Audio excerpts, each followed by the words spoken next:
One of the last major things I have to do to this 95 Crown Victoria to get it back on the road, legally anyway, and also to get it inspected since March of 2012, is to do some suspension work that I haven't done before since the engine replacement.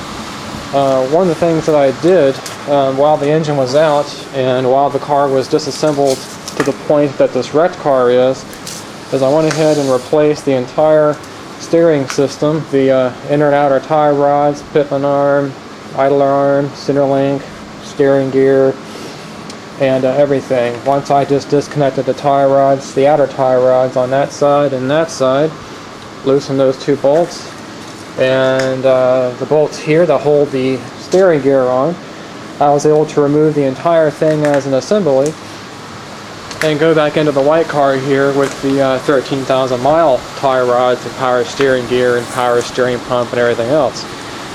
But there's a problem with this car, and I noticed it after driving it, and I kind of suspected it when I looked at the ball joints, is that the upper and lower ball joints on this car are in really bad shape, as well as the sway bar end links.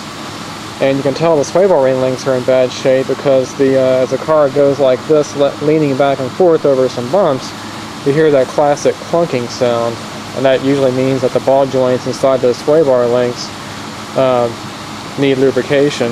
They have excessive play in them, and I can show you guys that on this car. It's these links right here. Those are the sway bar end links.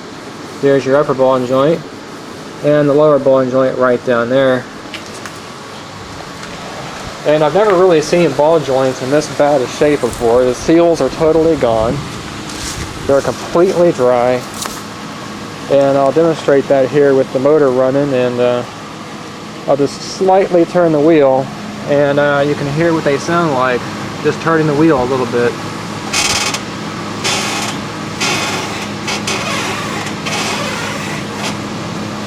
So that is worse than I've ever seen before.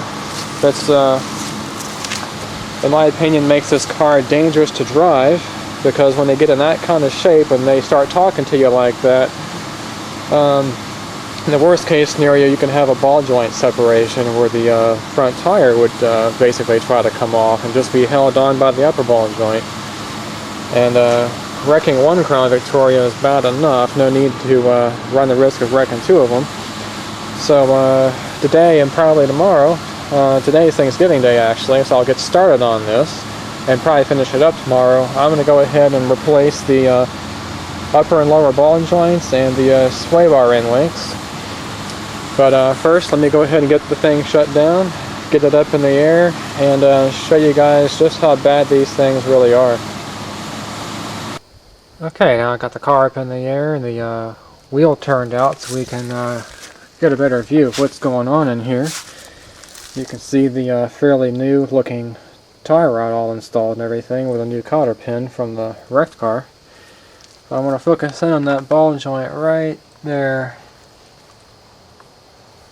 It's just completely gone. You can see a little bit of the seal, what remains of it, right up there in the corner, but the thing is just totally rusted out and loose, and that's what's making the noise when the wheels are turned left to right.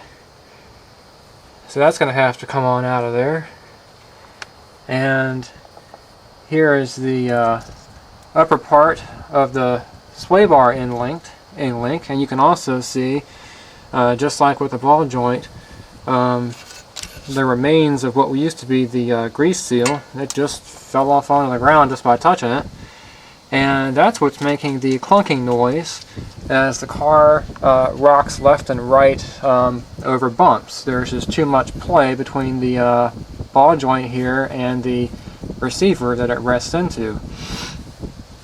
And these are quote-unquote lube for life parts, which means lube for the warranty period, so there's no grease fittings on either one of these, and that's why they eventually fail.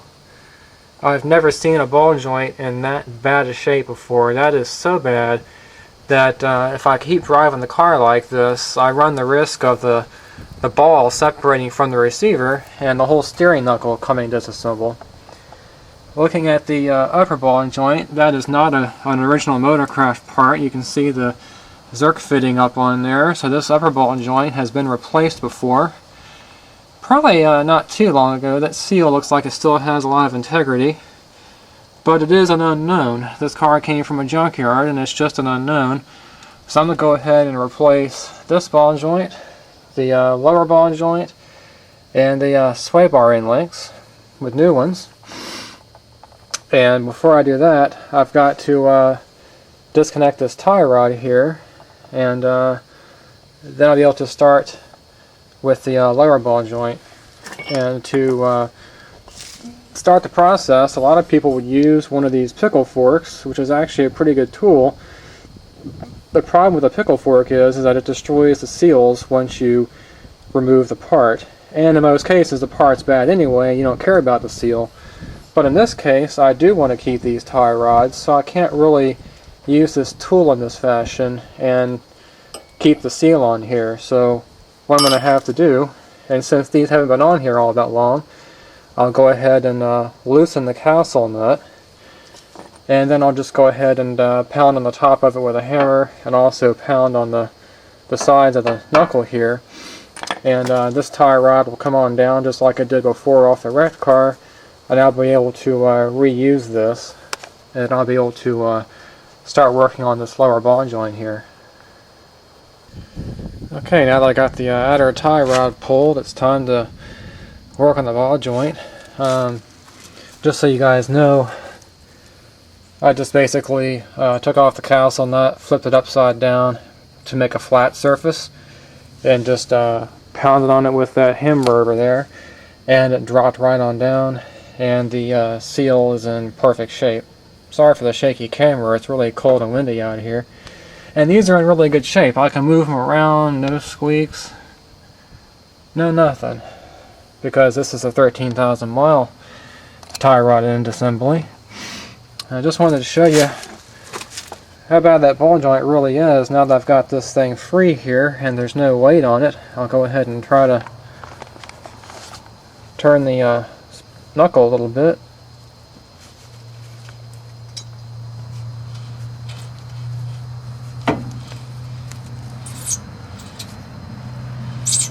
You can hear that hopefully.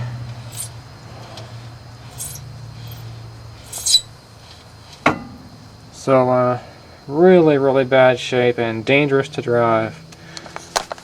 So now what I gotta do is loosen up this top nut, and that's gonna likely require this breaker bar and maybe even a pipe. And because there is no seal to worry about, I can go ahead and use this pickle fork here and drive that in here and attempt to separate these. This is the hardest part of the job, or one of the hardest parts of the job, because that thing's not going to want to come out of there. I may have to pound on the sides here with a hammer, and may even have to resort to a torch to heat this up away from the taper. It's got a taper on it, just like the tie rod does, and it has not come off there in 18 years, so it's going to be a bit of a bear to get out of there, but let me get set up and get started with it. Alright, now I got this nut loosened up and just hand tightened on the end of that shaft there. And that's for a pretty good reason. You've always got to think about what you're doing with stuff like this, and you can see this heavy-duty spring here. It wants to push down on that lower control arm, and you got the upper control arm resting on the jounce bumper there. So the only thing, I've got a jack stand, of course, under here, but without that jack stand there, the only thing keeping that lower control arm from flying back down is the shock absorber and that ball joint. So once I bust this ball joint loose, it should drop down and hit that nut and stay that way. And I can go ahead and loosen the nut and carry on. That way I can do everything in a very controlled fashion. I've got this pickle fork in there, and you saw how wide that gap was in there, and that pickle fork is almost at the end of its travel. So I'm not really sure if I'll be able to use this particular fork or have to buy a bigger one, but we'll go ahead and see. I got the fork positioned where I want it. I've already used a hammer to tap around this area here to try to break that mechanical weld. I can go ahead and pound on the fork here. And for some extra motivation, if I have to, I've got a large sledgehammer I can use as well. These things are always a big pain to try to separate. It makes for a very safe car, but makes it very difficult to get these things apart. But let me start pounding on this thing and see how far I can get. Well, this job is actually going along pretty smooth for Thanksgiving Day here. I did have to use the larger hammer, but it took only about maybe 5 minutes to bust this thing loose here. Hopefully you can see some of the play going on, as well as those end links. That's what's going on when you're going down the road. Now we need to go ahead and take out this nut and bolt here. Hopefully spread this apart a little bit and get the upper ball joint out. And go ahead and pull the brake caliper off and get this whole spindle assembly out of here, so we can get our C-press on here and try to drive that ball joint out from the lower control arm. Okay, I've got everything taken apart. Had to do a few extra things. Obviously had to remove the brake caliper, no big deal. I also had to remove the brake caliper adapter from the back of the steering knuckle so I could get the rotor off. I did want to use the rotors off of the 13,000 mile car instead of those rotors, but that rotor right there doesn't really have a whole lot wrong with it. And I went ahead and let the spindle just sit here down on the ground. I couldn't get this ABS sensor out of here easily. It's all corroded and rusted into the steering knuckle. You can see there's a gap there. It came out a little bit, but not all the way, so rather than taking a chance on damaging it, I just got some slack in the wiring and just let it sit here on the ground like that. And the brake dust shield actually comes down straight like that, which interfered with the bottom part of the lower control arm. So I just bent that outward by hand a little bit just to go ahead and clear it out of the way. And now you can see firsthand just how bad a shape this ball joint is in. That's what was causing all the squeaking and to some extent the rattling there. Every time you go over a bump and that wheel temporarily moves upward, it's going to make that classic clunking sound. That's a lot of play in there. It's all dried up, and that's the kind of situation that can cause a problem where the ball will go ahead and separate from the lower control arm catastrophically if you hit a big pothole or something like that, and really ruin your day. So that's got to have to come on out of there. The sway bar link is in no better shape. That's just terrible. That's almost, I think if I try hard enough and get that at a good enough angle, I can pop that thing out of there. But that's almost like a ½ inch of play. So that's going to have to be replaced. And of course this upper end is not much better. It just goes into the top part of the steering knuckle right there. Just have to drive that on out with a hammer because it too has a taper. This ball joint up here is still in pretty good shape. It's got quite a bit of, well, normal amount of resistance, but I'm going to go ahead and replace that thing anyway. You can see how this works. Instead of having a taper, it's got a that steering knuckle basically has a little pinch fitting on there. There's a bolt that comes in here like that and holds it captive so it won't come out of there. This is not under nearly as much stress as the lower ball joint is.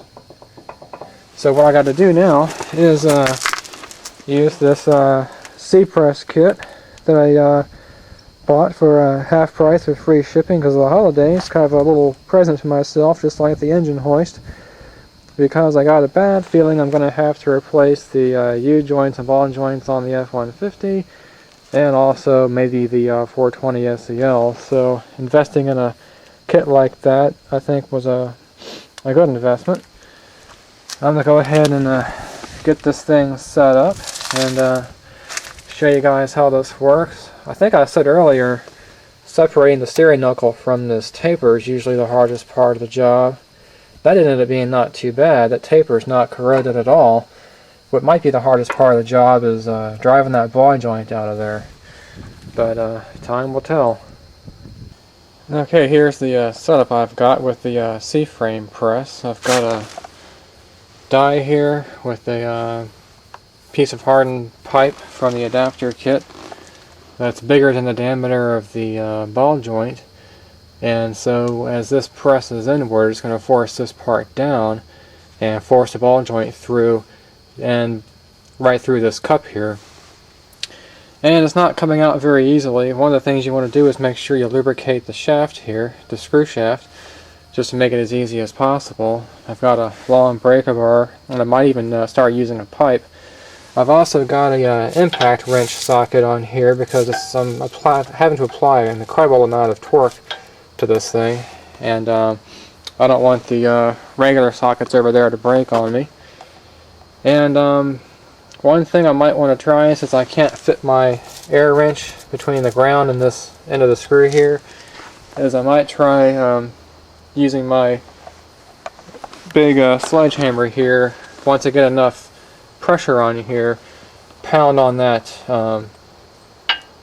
this taper here and see if I can shock excite it and make it fall right on through the control arm. So that's kind of how that tool is used. I'm going to keep going at it and see if I can get that thing out of there. It's real stubborn. It's been in there for 18 years. I think this method is going to end up working. I believe I've broken that mechanical bond. You can see the ball joint is a little bit shorter now. It's starting to be driven down into this cup, and my C-clamp is loose. And another tip for you guys, since if you're working alone especially, as you're turning that shaft, you know the C-clamp or the C-press is going to want to turn against it counterclockwise. So I've got the press pressed all the way up against the control arm, so it's not going to want to rotate on me and slip off of here as I apply all the torque. And another thing that I did to kind of help out, I knew it would be a tough job, especially in the cold weather like this. It's today is Black Friday, and it's about 35 degrees, something like that. I went ahead and took a wire brush and got all the corrosion off around that ball joint as much as I could, and just used some penetrating oil and let that soak overnight. So that's why the control arm's kind of wet. I didn't think that penetrating oil would seep into there because it's got a death grip around this ball joint, but I think as I drive it through, the oil is going to get in there and help make the job a little bit easier. So, and of course you want to tie your brake caliper up some kind of way, either with a wire or a bungee cord or something like that, so you don't overstress your line there. And I think I'm going to go ahead and put the camera up on the tripod here and try to video the thing coming out if I can. I'm not sure if it's going to come out or not, or how hard it'll be, but we'll certainly give this thing a shot.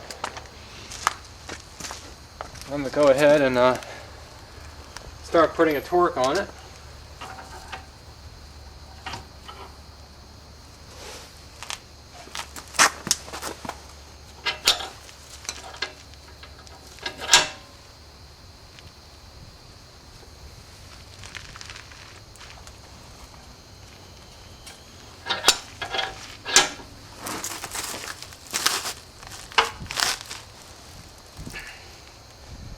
That is not coming out of there very easily at all. Usually once you break that bond, you hear a big pop and it'll jump right on out.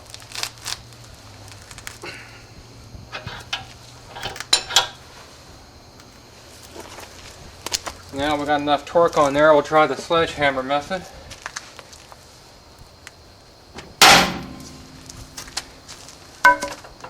And since that clamp loosened up, we know that it moved down a little bit.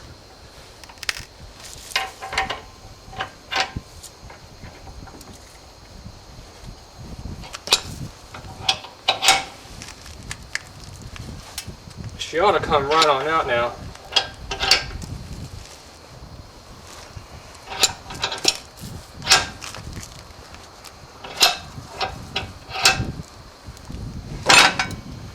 There we go.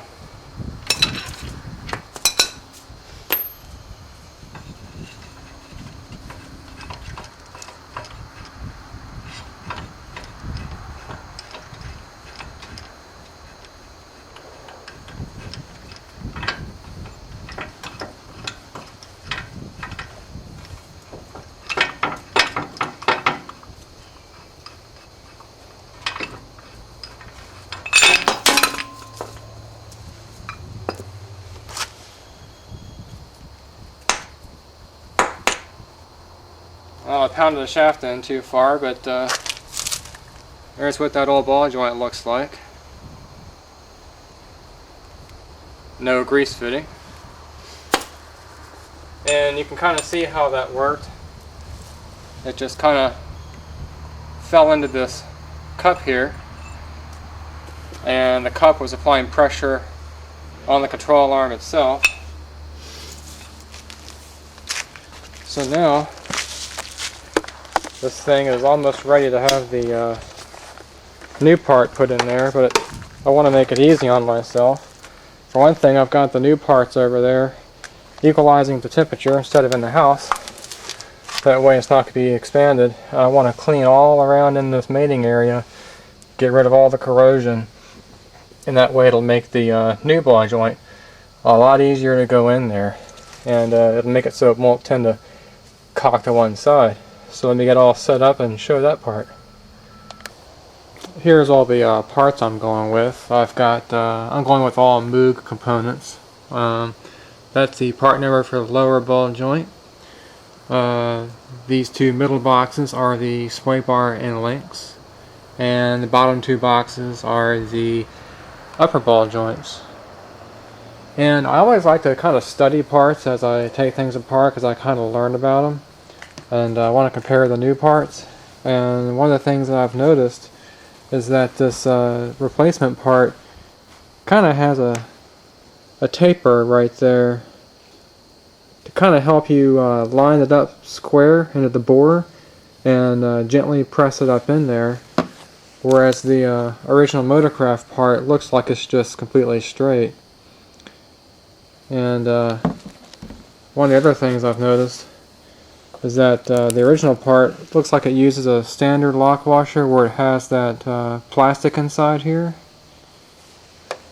and the replacement part has a castle nut in here, just like on your tie rods, that you can drive a cotter pin in.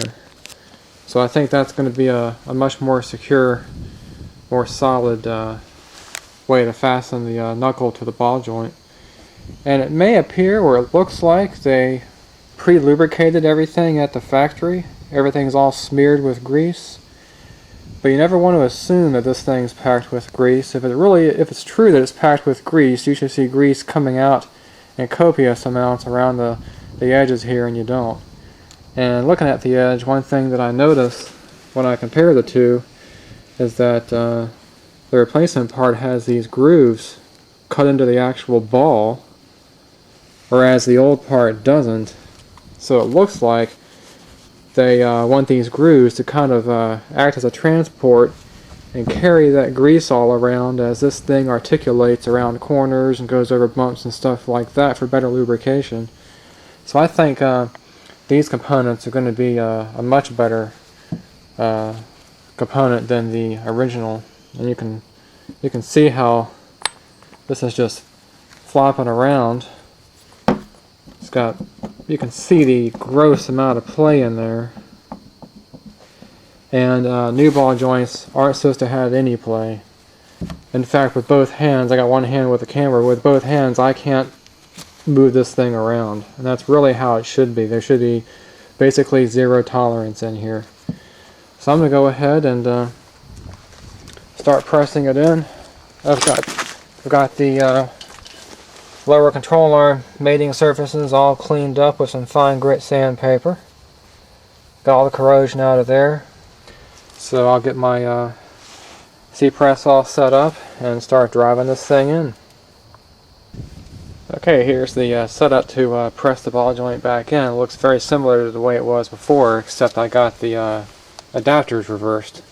So now the ball joint is going to be driven upward. I need to have this extra clearance in here. And the adapter that has a hole in it so I can make room for the tapered shaft. And I tapped it in with a hammer very gently just to kind of get it in there straight. And we have a little bit more ways to go.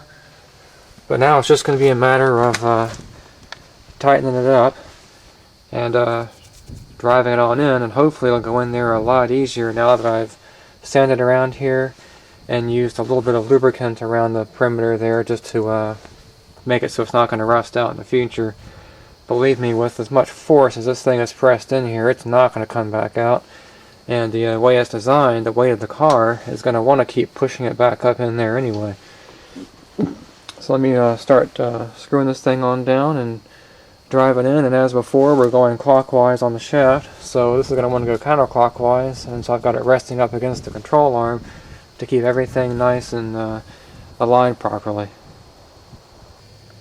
Okay, that ball joint is all pressed into the lower control arm. It's all nice and square and even around the control arm. And I was talking about these little grooves in the ball and everything. I've already got the Zerk fitting installed and my grease gun hooked up, so I can do something on this car that you never have been able to do before, and that's actually lube the chassis. And just out of curiosity, I want to see what ball joints look like as I grease them. So I'm just going to go ahead and start adding grease. Oh, interesting. Seems like it wants to come out through those grooves.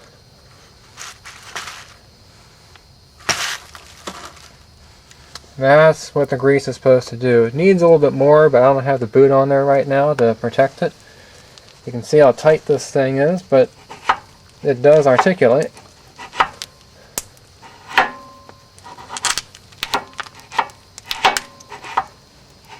And I just wanted to move that grease around in there and kind of see how those grooves move the grease around. Of course, on a car, it's not going to move around or articulate quite this much, but this does ensure that that grease is getting everywhere it possibly can and lubricating everything properly. Yeah, not bad. I'll go ahead and put the boot on there and finish greasing it, but first I need to finish up the rest of the job. I want to get this stupid thing out of here, the sway bar end link. I've already got it loosened up. You can see how much play is in there. That's pretty easy. That's just a matter of taking off the bolt. And it's got a taper in there, so you want to hammer on the end of that shaft to lift it out. And I had to loosen the shaft on the other side so I can tilt the sway bar up like that to get enough room to get a hammer in there and tap this thing out of here. So that old part is history. And the new Moog part actually comes with grease fittings, so I can lubricate these things as well. I'm going to go ahead and wait on that until I can do the other side. The other side, of course, since this car was never taken care of, is just as bad. So that's got to come out of there, but I think it'll be easier to do them together as a set. So next thing I'm going to do is go ahead and put the boot on the ball joint to protect that any debris from getting down in there. And I'll take off this upper ball joint. And it's just a matter of taking off these tube nuts right here and marking approximately where it is on the control arm so I can go ahead and get some semblance of an alignment. So I can go ahead and take it into a professional shop and get the front end aligned properly. So let me get working on that and be back. Okay, after all this work and everything, it's kind of downhill from here. Getting this upper ball joint off is a piece of cake. You just take off these two top nuts here with a 22mm socket, and these little adjusting cam bolts just come right on off. And the alignment on this thing was shot to begin with, so there's not really any reason to make particular note of the position of the ball joint, but we can kind of see that camber is all the way out. This is your camber and that's your caster, so it's all the way against the stop here, and the caster is basically in the middle. So what these little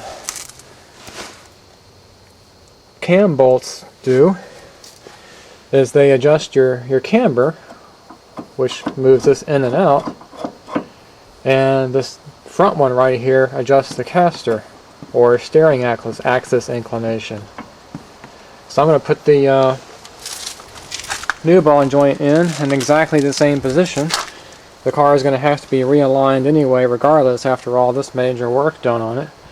I've got this nice Moog part here with the I already screwed the Zork fitting in with the nipple facing backwards so as to not get any kind of debris in there as the car is driving down the road. And it's just a simple matter of putting this on, and then we'll go ahead and we'll be ready to put the steering knuckle back in. Well, I'm getting closer and closer to getting this thing finished. I got the knuckle put on, and one of the issues I had was getting this rubber boot all the way on here. Turns out I actually had to use this C-press and this adapter and go right around the circumference of the seal and push it down evenly, and it finally went on there. But you want to make sure that seal basically is contacting the lower control arm. It's kind of hard to get on there because there's a metal ring around it, but it will go on. The other thing is there's a notch in the bottom of this seal that says mount inward, and that should be pointing right here to 12 o'clock position. So you want to make sure that that notch, which is really a grease relief, is pointing inboard, so when you grease the ball joint, the grease doesn't come out the other side and hit the rotor. And one thing that I wish I had done, it's kind of too late now, is I wish I had put some maybe some silicone lubricant or extra grease between the knuckle and the boot, because as you can see, as you turn it, it wants to grab just a little bit. I'm thinking that that'll wear in. Yeah, you can kind of see it moving a little bit there. I went ahead and installed this pinch bolt to about 65 foot-pounds, and these nuts up here to about 100 foot-pounds to make sure everything's tight. This steering is nice and tight. It almost takes two hands. That's going to wear in after a few thousand miles. This castle nut, you just want to tighten down enough to where it's good and snug, and also clocked in the right position to get your cotter pin in there. And the next thing I've got to do is put the tie rod back up in here. That's no big deal. But this sway bar length is going to be a little bit tricky because this nut down there wants to turn that shaft around inside of the socket. So I'm not really sure how to overcome that. I've tried pounding on that with a light hammer, like a brass hammer, to try to drive that taper into the shaft to lock it in place so I could tighten it, but it still wants to pop on out. So I have to figure out what to do about that. But not too big of a deal. Anyway, I'm going to go ahead and connect this up through here. It's also got a taper. I'll put the boot on there and finish up this side and move on to the next side.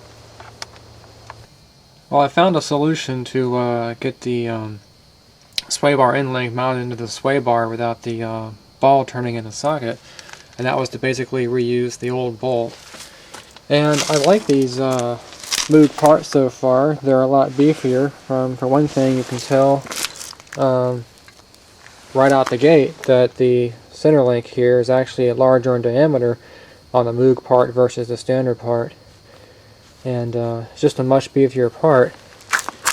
But one of the things that I don't like about it is that there's no way to keep this ball from rotating in its socket when you're tightening it down. There's no Allen head or Torx head in here, and there's no nut on the end of it to hold that thing still. And part of the reason why it was grabbing so much is because for safety, and this is usually a good idea, they use these special nuts. Most nuts are perfectly round on that end, but on the other end you can see this has kind of been smashed down. It's kind of oblong, and that's to make it so it's an interference fit. It'll keep this nut from backing off, which is in most cases a good idea, and the nut also has a wider surface area than the original nut on the car. But unfortunately this was good intentions but poor execution, because with a nut like that it's going to take a lot more torque than usual to get that tightened, and there's nothing to hold this thing still with to compensate for that, to get it tightened down. So although that was a good idea that Moog had, it's unfortunately not practical and not usable with the part design the way that it is. So I went ahead and just used the older bolt that came off the car, and it went in there just fine, not a problem at all, and I got that taper pressed down into the sway bar like it should be. I got the sway bar disconnected on the other side, so that's why this is able to be raised up and down like this, and I think I'll leave it like this for now while I start working on the other side. And I'll also leave the rotor and brake adapter and brake caliper assembly off, so I have easier access to this bolt here to finally reconnect the sway bar. And I think what I'll go ahead and do, and partly this is by accident, but you always want to take lemons and make lemonade.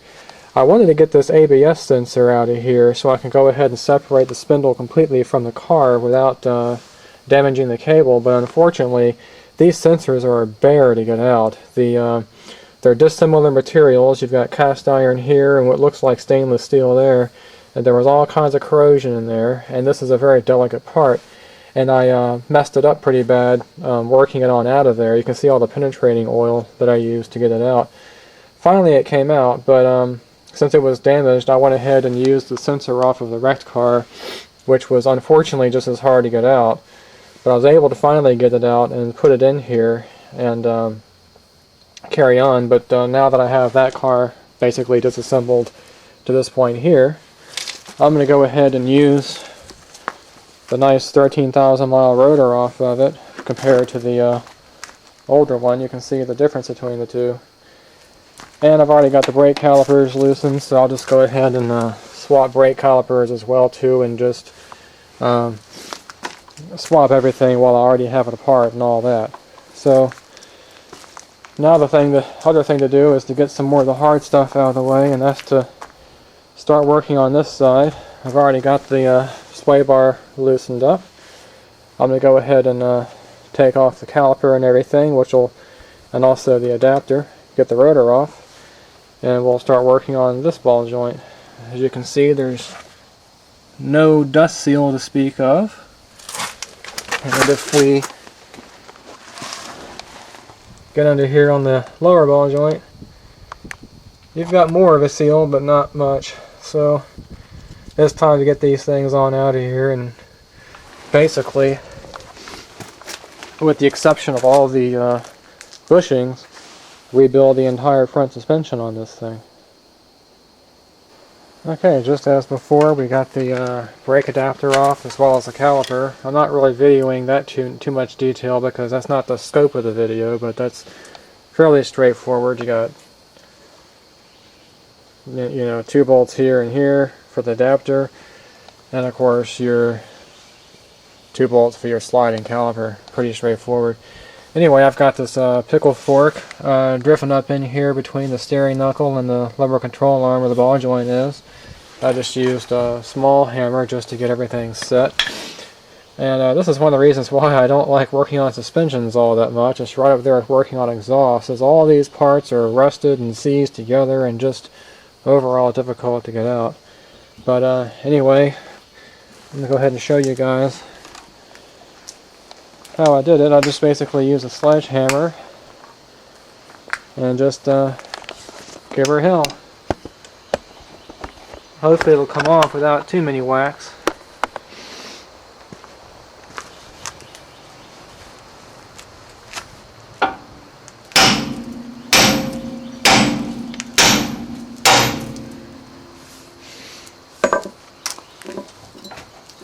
Hopefully, as you guys can see, that came right out without too much problem at all. And I left this bolt on here just to kind of control things, just so everything didn't come flying apart.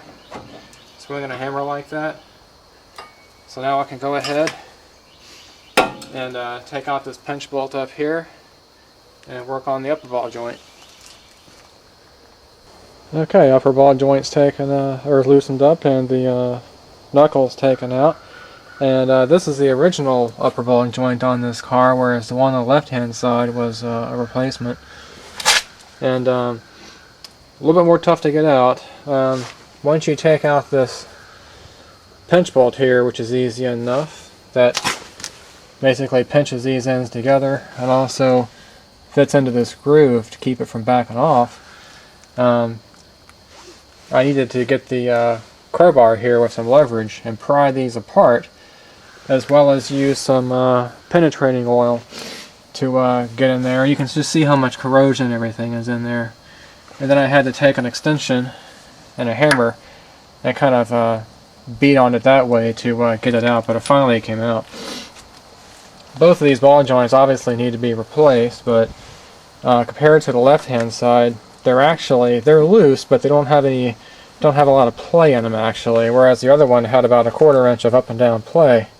This one's still fairly tight, but you can see just what happens. You've got all kinds of pitting and corrosion on that ball in there because the grease has dried up and become contaminated. So now this guy's got to come out, and I found it easier to go ahead and take a wire brush and go all around the circumference of it, because you've got all this rust and everything. Looking at the other ball joint, or the old one, we know that the surface is totally flat, unlike the new part. So as this thing is driven out of here, this rust and corrosion is going to act to make a larger diameter and make it harder and harder to come out. So I'm going to go ahead and take a wire brush and scrape all that off of there as best I can, and then soak it down with some penetrating oil, which won't go through, but it'll still be there. Once I start driving it down, the penetrating oil should work its way on down in there as I get some movement and force that bearing out. So let me do that and get the C-press all set up. Okay, just as before, I got this thing under an incredible amount of force, using actually an impact wrench socket and a long breaker bar. And now I'm going to go ahead and shock excite it with the sledgehammer to see if I can break that mechanical bond, and hopefully this will come out just like the other one did.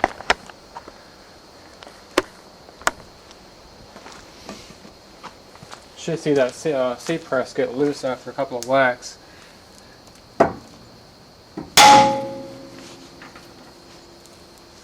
And that did it. So we just have to tighten it back up again.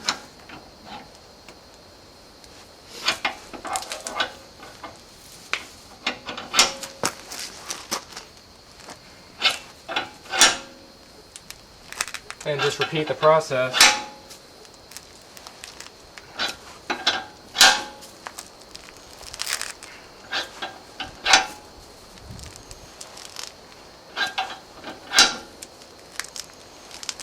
This might come on out just by doing this. I'm not feeling as much resistance, although it is tough.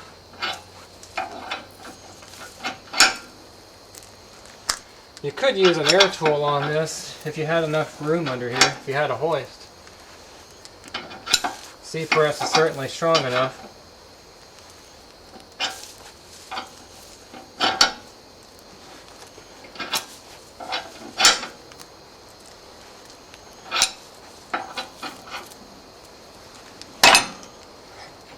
And there we go. Just have to take everything apart and get the ball joint out. Okay, old ball joint is out, and as you can see, that penetrating oil did exactly what I wanted it to do. It worked its way on down as the ball joint was being driven down and got in between and lubricated everything and did a good job, made it a lot easier.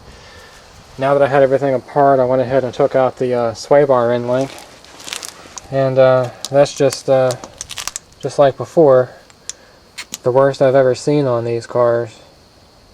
About a 1/4 inch of play in there. So that's history. I'm going to go ahead and reuse this nut on that side.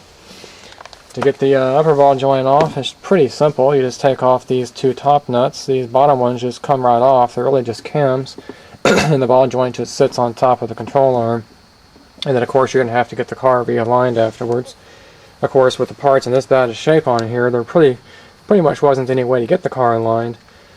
So I'll get to working on that, get that off of there, and get the press set up. I'm going to clean all inside of here and make sure it's nice and smooth. Put some lubricant in there and dry the ball joint in just as before. It's going to be really nice to see how this car dries with all these new parts in it. It should drive like it did off the showroom floor.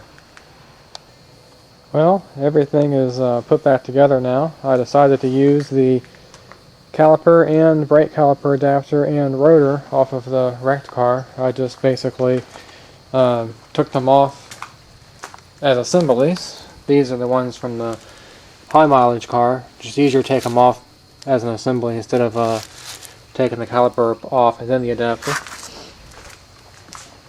Anyway, it's all put back together, and the brakes are now bled with the in the usual way, like I've showed before in my channel, with the Motive Products brake bleeder. Everything's all put back together. I didn't use the nuts that came with the Moog part because they're kind of oblong on one end. It tends to make the shaft turn, and they did not provide you with any kind of mechanism to hold the shaft still. So that's the only knock against Moog that I have. Everything else about them seems to be a really high quality part.